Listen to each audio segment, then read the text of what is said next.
Sa nakita sa research ni Tindowen ug Bagalayos pag 2018, naay duha ka dimension o ang resilience among Filipinos, no. So usa ani ang gitawag nga damayan or paghiusa sa ato pa, no. Unsa man ni siya ang damayan or paghiusa? Ang kani siya usa ni siya ka innate nga characteristic natong mga Pilipino nga kaning mutabang gyud ta og pagpakita sa atong pagkapamilya sa usag-usa, no. So apil na siya ang kaning paghatag og encouragement og mga kaning emotional support sa usag-usa. So unsaon man ni nato nga ma-apply nato ning pagkahiusa sa atong mga kauban.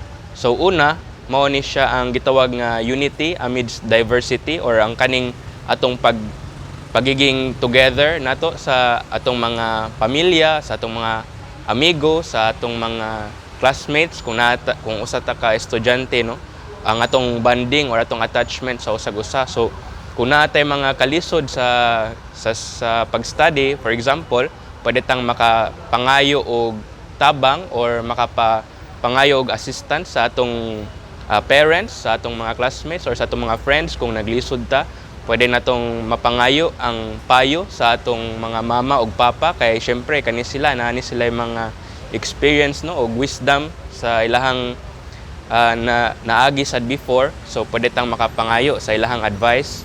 Ikaduha, kay important sad ning well-informed ta sa kung unsay mga nahitabo, no, sa atong mga surroundings. So for example, since karon na ata sa pandemic, important nga kamauta sa mga protocols sa atong mga sa buhaton, health protocols sa pag-wear og mask, pag-wear og face shield, pag-disinfect. So important nga makahibaw ta sa mga facts, no, sa atong kung unsay nahitabo karon. Unya lastly, kaning being naturally resourceful. So kita mga Pilipino innate gyud na nato or naa gyud na nato no nga resourceful ta.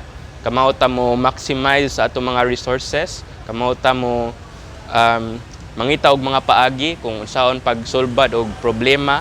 O for example, kung natay problema when it comes sa mga technical issues, kung maglisod sa internet, pwedeng makahimo ta ning mga modular type of learning, no, og mga inana nga mga things. So ako day si Joshua og paminaw sa ubang mga videos sa musunod nga mga videos nga mo i-upload kay basin og makatabang.